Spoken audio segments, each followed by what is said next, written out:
يا حلوين، ازيكم عاملين ايه؟ وكل سنة وانتوا طيبين وعيد اضحى سعيد عليكم. في الفيديو ده هنغوص سوا في كل تفاصيل جسم التفاح، من مميزاته وعيوبه لغاية انسب القطع اللي تبرز جماله وتخفي اي حاجة ممكن تزعجنا، سواء كنتي محجبة او غير محجبة. الفيديو ده هيكون اخر محطة من سلسلة الاجسام الاساسية، ومن الفيديو اللي هنبدأ نغوص اعمق ونكتشف جسمنا من منظور مختلف بتقنية ال DMI. يلا نبدأ ونشوف ازاي نلبس جسم التفاحة بكل ثقة وراحة. أولا بنعرف مع بعض مواصفات جسم التفاح. الجزء العلوي من الجسم اللي هو الكتفين والصدر والبطن غالبا بيكون أعرض من الجزء السفلي اللي هو الوركين والساقين، والخصر بيكون مش واضح وأحيانا بيكون فيه بروز في البطن. ممكن يكون الصدر كبير والساقين بيكونوا رفيعين مقارنة بالجزء اللي فوق. كتير من صحابات جسم التفاحة بيكونوا قصار القامة. هدفنا الأساسي في اللبس بيكون خلق توازن بصري بين الجزء العلوي والسفلي وإبراز الساقين وتصغير البطن والخصر بصريا. مميزات جسم التفاح: قلنا في الأول إن الساقين غالبا بتكون أنحف والصدر بيكون ممتلئ، وده بيخلي الفساتين تكون جذابة جدا لما تلبس صح، وده بيبان بشكل أنثوي وجذاب مع التنسيقات الصحيحة. والعيوب اللي ممكن تظهر مع اللبس الغلط هي بتكون بروز البطن، كبر الصدر بشكل لافت، أو ضياع شكل الخصر، أو مؤخرة بتظهر أصغر من الجزء العلوي، وده بيخلي الجسم يكون غير متوازن.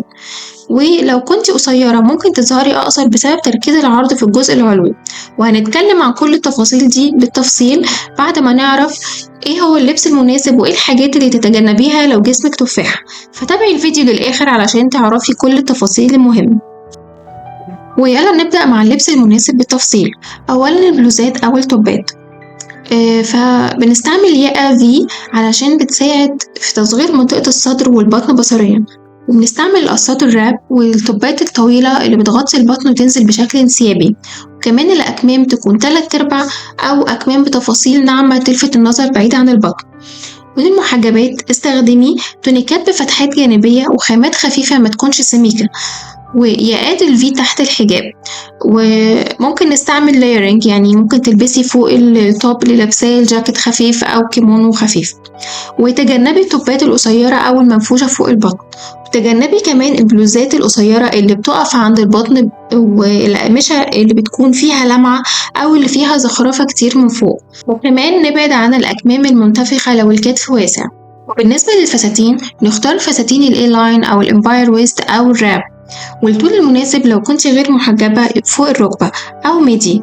والمحجبات بتكون فساتين طويلة وبرضو بتبدأ من الخصر بتاعها بيبدأ من تحت الصدر على طول. ممكن نلبس حزام خفيف تحت الصدر ومش على البطن، وممكن نلبس جاكيت أو كيمونو مفتوح فوق الفستان لو في تفاصيل كتير في الجزء اللي فوق. وتجنبي الفساتين الضيقة في منطقة البطن والموديلات المستقيمة بدون أي تحديد والكشكشة أو الزينة في الجزء اللي فوق. والبناطيل بنختار البناطيل تكون ستريت أو بوت كات، وتكون هاي ويست، وتكون البناطيل بلون فاتح لجذب النظر للساقين، ونختار خامات خفيفة وتنزل بشكل ناعم. ونتجنب البناطيل الضيقة جدا لو البطن بارز، أو البناطيل اللو ويست، والبناطيل الضيقة من فوق وواسعة من تحت. وبنختار الجيبات الاي لاين او الميدي، والجيبات البليسيه الناعمة بدون انتفاخ، والجيبات الطويلة بلون فاتح او قماش ناعم، وتنسيقات بالالوان عشان تخلي العين تركز في الجزء اللي تحت اكتر. وتجنبي الجيبات المنفوشة من اعلى او الجيبات القصيرة جدا لو البطن واضح. والجواكت والكيمونو نختار جاكيتات تكون مفتوحة وطويلة نوعا ما تغطي البطن أو أطول شوية، ونختارها تكون فيها خطوط طولية أو تفاصيل على الجوانب. ونتجنب الجاكيتات القصيرة جدا أو الجاكيت المنفوخ أو الضيق من فوق. ودلوقتي نبدأ نتكلم عن الدفوهات اللي ممكن تظهر في الجسم وحلولها بالملابس. وأول حاجة نتكلم عنها هي بروز البطن. بيكون أول حاجة بتشد الانتباه خاصة مع القطع الضيقة أو القصيرة، ممكن يسبب شعور بعدم الراحة أو الإحراج حتى لو الشكل العام متناسق. فبنختار توبات تكون طويلة بتغطي البطن وتنزل بانسيابية، وياقة في لأنها بتشد النظر لأعلى. والفساتين بقصة امباير اللي بيكون الخصر فيها بيبدأ من تحت الصدر مباشرة، وقصات الراب. وللمحجبات ممكن نلبس تونيكات طويلة بخامات خفيفة فيها فتحات جانبية، أو نختار جاكيت مفتوح لأنه بيكسر شكل البطن ويوسع العين. ولفات الحجاب تكون خفيفة، وتجنبي الأقمشة المشدودة أو اللامعة على البطن، والتوبات القصيرة أو المزينة عند البطن، والحزام على الخصر. وتاني حاجة نتكلم عنها هي كبر الصدر، وده بيخلي الجزء اللي فوق يبان أعرض، خاصة مع ياقة دائرية أو تفاصيل كتيرة حوالين الصدر. ممكن يضيع شكل الرقبة أو يخلي الجسم يبان مليان من فوق فقط. فبنختار الياقة الفي أو السويت هارت لأنها بتطول الرقبة وتصغر شكل الصدر. أو الألوان تكون غامقة أو هادية في الجزء اللي فوق، وتوبات بسيطة بدون كشكشة أو طبقات كبيرة. وللمحجبات اختاري لفة حجاب تكون خفيفة وتنزل بشكل ناعم، وتجنبي اللفات اللي فيها طبقات أو عقد كبيرة حوالين الرقبة. ونختار قطع علوية بدون تفاصيل عند الصدر، وتجنبي الياقات العالية أو الهاي كول وتفاصيل أو الطبعات أو الكرانيش في منطقة الصدر والأكتاف المنتفخة أو الكبيرة. تالت حاجة معانا هي عدم وجود خصر واضح، وده بيخلي الجسم يظهر بشكل مربع أو غير محدد، وبيضيع التوازن بين الجزء العلوي والسفلي. فبنختار فساتين الإمباير أو الراب دريس اللي بتبدأ من تحت الصدر، والأحزمة تكون تحت الصدر أو على أعلى جزء من الخصر. وللمحجبات ممكن نستخدم لايرنج بجاكيتات طويلة مفتوحة، وبلوزات بتفاصيل رأسية أو تنزل بانسيابية من تحت الصدر.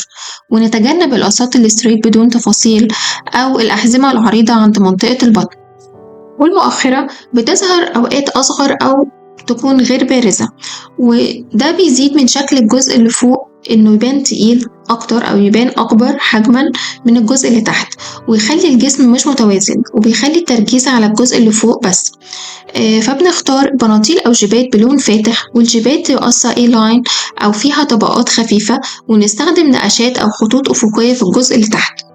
وللمحجبات بنستخدم البناطيل البلازو اللي تكون واسعة شوية بلون فاتح، والجيبات الطويلة من قماش ناعم ويكون فيها حركة. ونستخدم اللايرنج بلون غامق من فوق وفاتح من تحت. وتجنبي البناطيل الضيقة جدا الغامقة، والجيبات المستقيمة بلون غامق أو بدون أي تفاصيل. حاجة معانا هنتكلم عن كسر القامة. لو الجسم تفاحة وقصير بيخلي التركيز كله يكون في الجزء اللي فوق، والجسم يبان أقصر، خصوصا لو اللبس مقطع يعني ألوانه مختلفة بين فوق وتحت. فالأفضل نختار اللبس يكون بلون موحد اللي هو المونوكروم، لأنه بيدي طول الجسم أكتر. والبناطيل أو الجيبات نختارها تكون هاي ويست، ونختار شوز يكون بلون البنطلون أو الجيب. التفاصيل اللي بتكون بخطوط طولية أو سكارف يكون نازل بشكل طولي. وبالنسبة للمحجبات نختار حجاب يكون بلون قريب من لون البلوزة عشان يدي امتداد بصري. وتجنبي القطع اللي بتنتهي عند البطن أو الأحذية بلون مختلف تماما عن اللبس، أو التوبات الطويلة جدا اللي بتغرق الجسم. ونيجي بقى للقطع الإكسسوارات المناسبة. أول حاجة القلائد، بنختار القلائد الطويلة الرفيعة اللي بتوصل لمنتصف الصدر أو أسفل منه، والتصميمات اللي بتخلق شكل في لإطالة الرقبة وتشتيت التركيز. ونتجنب القلائد القصيرة أو الشوكرز أو السلاسل العريضة أو الضخمة. والأقراط، بنختار الأقراط الطويلة المتدلية خصوصا النحيفة والمفرغة، والأقراط اللي بتصميم عمودي أو حلقات رفيعة. ونتجنب الأقراط الكبيرة المستديرة أو الأقراط اللي بتلفت الانتباه بشكل مبالغ فيه لمنطقة الوجه والرقبة فقط. والأحذية نختار الكعب المتوسط أو الأحذية المدببة اللي بتدي إيحاء بالطول، أو الأحذية تكون بنفس اللون الملابس أو قريب منها، أو بلون الجلد لأنها بتدي إطالة للساق بصريا. ونتجنب الأحذية المسطحة جدا خاصة مع بنطلونات ضيقة، والأحذية اللي فيها ربطات كتيرة حوالين الكاحل لأنها بتقطع خط الساق. وبنختار الأحزمة الرفيعة بلون قريب من الملابس، والأحزمة اللي بتوضع أسفل الصدر زي الفساتين الإمباير. ونتجنب الأحزمة العريضة جدا خاصة على البطن، والأحزمة اللي بتكون بلون متضارب أو مختلف لأنه بيلفت الانتباه لمنطقة الخصر. والحقائب، بنختار الحقائب المتوسطة الحجم زي الكروس بودي اللي بتنزل بشكل مايل، أو الحقائب اليدوية اللي بتصميم مربع أو مستطيل، والحقائب بلون قريب من البنطلون أو الحذاء لخلق توازن. ونتجنب الحقائب الكبيرة جدا اللي بتوضع على الكتف وتغطي منطقة الصدر أو البطن. والحقائب الصغيرة جدا اللي بتجذب الانتباه لمنطقة معينة بس من الجسم. وبالنسبة للفات الحجاب بنختار لفات تكون بسيطة منسدلة على الجنبين لإطالة الرقبة، وبنختار الخامات الخفيفة زي الشيفون أو الحرير المطفي، ونتجنب الطبقات الكتيرة فوق الراس أو اللي حوالين الرقبة، ونتجنب الحجاب المربوط بإحكام حول الرقبة زي لأنه بيظهر امتلاء للوجه أكتر، ولفات التوربون العالية جدا اللي بتزيد من امتلاء الجزء اللي فوق. ودلوقتي وبعد ما عرفنا تفاصيل كل شكل من أشكال الجسم الأساسية، هنبدأ رحلة أعمق في الفيديو الجاي. هنكتشف مع بعض تقنية ال DMI اللي هتخلينا نعرف جسمنا بشكل دقيق جدا من حيث توزيع الدهون وشكل العضلات وحجم العظام، والأهم هنعرف الستايل الأنسب لكل واحدة فينا من جوه مش بس من بره. في النهاية حابة أقولك إنه أيا كان شكل جسمك، تفاحة، كوم مصري أو ساعة رملية، انت جميلة ومميزة، والأناقة مش مقاس، الأناقة إحساس وثقة وراحة. خلي حبك لنفسك يظهر في كل تفصيلة في لبسك، واوعي تنسي اختاري الراحة قبل الكمال والثقة قبل المثالية، واللي يعبر عنك مش اللي يخبيكي. ولو عجبكم الفيديو متنسوش تعملوا لايك وسبسكرايب وشير علشان أكبر قدر من الناس يقدر يستفيد، ولو عندكم أي سؤال أنا موجودة وأساعدكم دايما. باي باي مبدعين، وأشوفكم على خير إن شاء الله، ونكمل حكايتنا في الفيديو الجاي.